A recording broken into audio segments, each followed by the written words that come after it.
Bharatiya Janata party Rajasthan इकाई के नवनिर्वाचित अध्यक्ष माननीय श्री मदन राठौर जी, राजस्थान के लोकप्रिय मुख्यमंत्री, कार्यकर्ताओं को सर्वसुलभ मुख्यमंत्री और एक साल में ही जिन्होंने राजस्थान के विकास की एक नए इतिहास को लिखा है, माननीय श्री भजनलाल शर्मा जी, गुजरात के पूर्व मुख्यमंत्री, बहुत लंबे समय तक गुजरात के संगठन के महामंत्री रहे, गुजरात के प्रदेश अध्यक्ष रहे, 6 सालों तक गुजरात के मुख्यमंत्री रहे,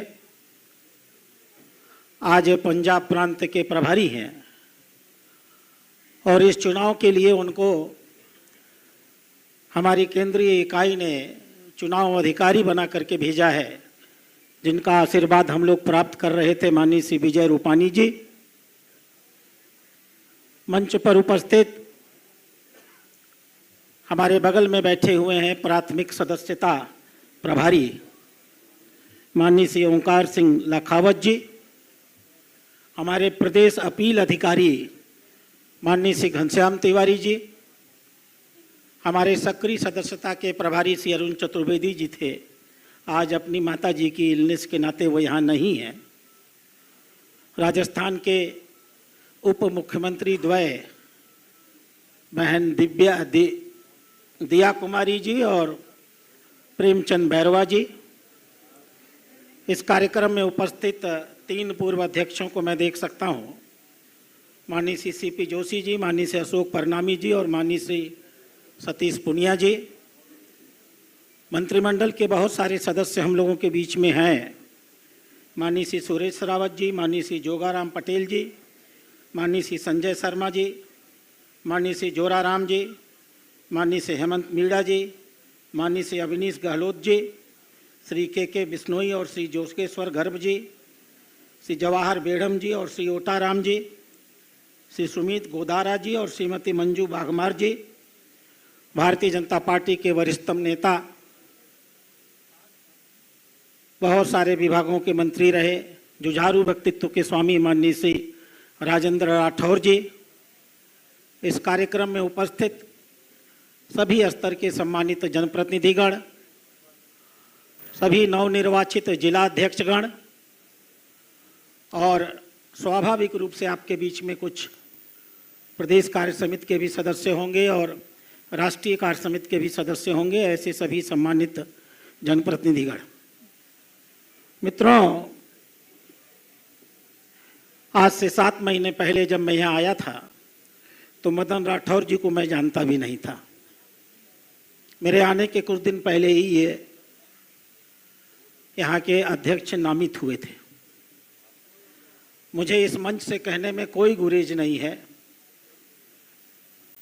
इस 7 महीने के अंदर माननीय मदन राठौर जी ने अपनी मेहनत से, अपने समर्पण से, अपने निष्ठा से, अपनी व्यवहार कुशलता से और लगातार जनता के बीच में, कार्यकर्ताओं के बीच में चरैवेति की सिद्धांत के साथ चलते रहने से 7 महीने में उन्होंने, मुझे याद है जब, अन्यथा की बात नहीं है, लेकिन जब आप अध्यक्ष बनाए गए थे नामित होकर, आप खुद कहते थे कि मैं बहुत सारे क्षेत्रों से अभी परिचित नहीं हूँ, और आज हम गर्व के साथ कह सकते हैं कि 7 महीने के अंदर माननीय प्रदेश अध्यक्ष ने इतनी मेहनत और शिद्दत से काम किया, आज वो इतने लोकप्रिय हैं एक प्रदेश अध्यक्ष के रूप में कि इनके खिलाफ किसी ने नामांकन करने का भी हिम्मत नहीं जुटाया।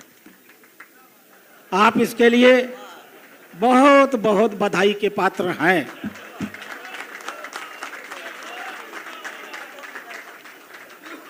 मैं आपको बता दूं कि 3 लोगों ने राजस्थान से मुझसे चुनाव लड़ने की इच्छा जाहिर की थी।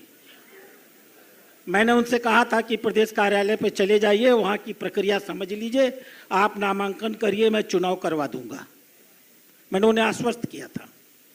लेकिन वो यहाँ आए और यहाँ से लौट गए और कहे कि नहीं मैं पर्चा दाखिल नहीं करूंगा। यह आपकी लोकप्रियता की पहचान है।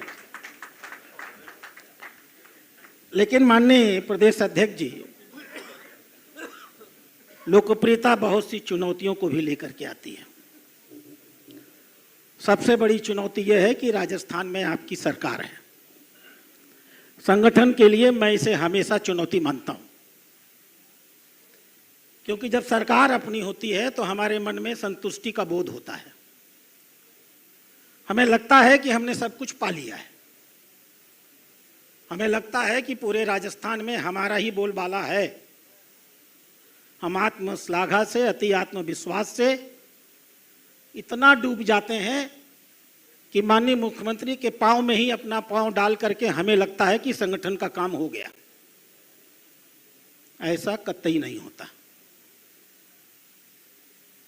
संगठन का बहुत सा काम अधूरा है।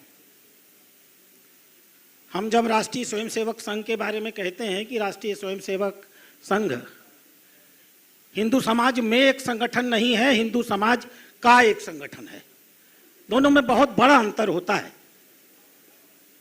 हम मानकर चलते हैं कि जब तक इस देश का एक एक हिंदू राष्ट्रीय स्वयंसेवक संघ का स्वयंसेवक नहीं बन जाएगा, तब तक हमारा दायित्व तो नहीं पूरा होगा। ठीक वही बात एक राजनीतिक शाखा के ऊपर लागू होती है। राजस्थान के 8 करोड़ नागरिक, इस राजस्थान का हर नागरिक जब तक भारतीय जनता पार्टी का समर्थक नहीं बन जाए, भारतीय जनता पार्टी का मतदाता नहीं बन जाए, तब तक हमारा काम पूरा नहीं होगा। इसलिए हमारे पास चुनौती है। हम लोग जब दिल्ली में संगठन शास्त्र पढ़ते हैं तो हम लोग को बताया जाता है, सक्रिय विरोधी को निष्क्रिय विरोधी बनाना, निष्क्रिय विरोधी को निष्क्रिय समर्थक बनाना और निष्क्रिय समर्थक को सक्रिय समर्थक बनाना। यह हमारा लगातार चलने वाला अभियान है और हमें यह नहीं भूलना चाहिए कि 11 लोकसभा की सांसद हमारे पास नहीं है। हमें यह नहीं भूलना होगा कि आज भी विपक्ष में कुछ विधायक बचे हुए हैं। हमें गुजरात जैसी स्थिति पैदा करनी होगी, जहां जिस तरह गुजरात में विपक्ष नहीं होता, हम राजस्थान में वो स्थिति पैदा करके लाएंगे। मैं आंकड़े देख रहा था, मानता हूं कि पिछला चुनाव कांग्रेस की रेजिम में हुआ था। बावजूद इसके सत्य ही है कि मतदान तो जनता करती है और जनता हमारे सामने एक चुनौती दे रही है। जनता हमको लक्ष्य दे रही है और जनता हमको संगठन को मजबूत करने का अवसर भी दे रही है। सच क्या है? 10 नगर निगमों में से 5 हमारे पास हैं, 5 नहीं है। 394 पार्षद हमारे पास हैं नगर निगमों के, 347 नहीं है। परिषदों में 10 पार्षद हमारे पास हैं, 21 पार्षद नहीं है। परिषद के पार्षदों में 707 हमारे हैं, 815 नहीं है। पालिका के कुल वार्डों में, पालिका में कुल पालिका अध्यक्ष 100 कांग्रेस के हैं, 49 हमारे हैं और सदस्यों में 1574 हमारे हैं, 1901 हमारे नहीं है। यही स्थिति ग्रामीण क्षेत्र की भी है। पंचायत वार्डों में 2863 वार्ड हमारे हैं, 3004 उनके हैं। 143 प्रधान हमारे हैं, 180 उनके हैं। यही हमारी चुनौती है। मैं गुजरात अभी गया था। गुजरात भी चुनाव के संदर्भ में माननीय विजय जी रूपानी जी, मैं जाता हूं संगठन पर्व के कामों को लेकर के। कितना गर्व के साथ गुजरात के कार्यकर्ता कहते हैं, डॉक्टर साहब एक छोटे से छोटे वार्ड का चुनाव हो जाए, एक नगर निगम के पार्षद का चुनाव हो जाए, नगर निगम का चुनाव हो जाए, भारतीय जनता पार्टी के अलावा गुजरात में स्थानीय निकाय में कोई नहीं जीतता। और यही हमारी चुनौती है। गुजरात हमारे लिए लक्ष्य होगा। हम गुजरात का मुकाबला करेंगे। पंचायत का चुनाव बहुत दूर नहीं है और इसलिए संगठन का काम बहुत बड़ा है।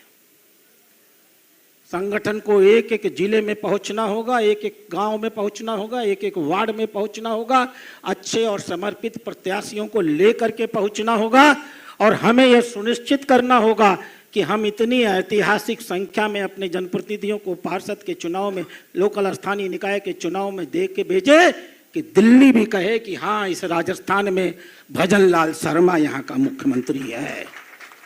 ये हमारी लड़ाई है। इतना मजबूत हमारे पास संगठन है, इतनी बड़ी संख्या में कार्यकर्ता है और काम करने वाला मुख्यमंत्री है और मुख्यमंत्री के साथ सहयोग करने वाली हमारी बहन वसुंधरा जी हैं। लोग कुर्सियों से हटते हैं तो उनका नाम खत्म हो जाता है, कोई नाम लेने वाला नहीं होता। हम गर्व के साथ कह सकते हैं 1918 के बाद से माननीय वसुंधरा जी मैडम मुख्यमंत्री नहीं है, लेकिन आज भी पूरे राजस्थान में आपकी लोकप्रियता है और आपने तय किया है कि हम कदम से कदम मिला करके भजन लाल जी के हाथों को मजबूत करेंगे। इसलिए मित्रों, हम सबको एक नए यज्ञ की तैयारी करनी है। इस तैयारी को हम आज से ही शुरू करने जा रहे हैं। सभी जिलाध्यक्षों की 3 बजे बैठक होगी।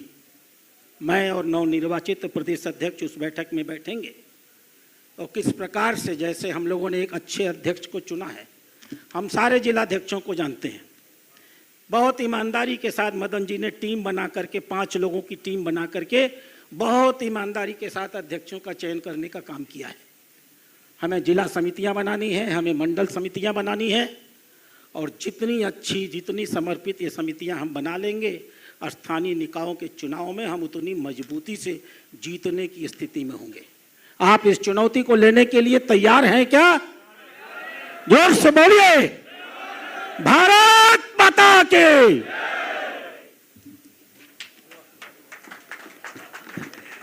धन्यवाद आदरणीय राधा मोहन जी भाई साहब। आप प्रदेश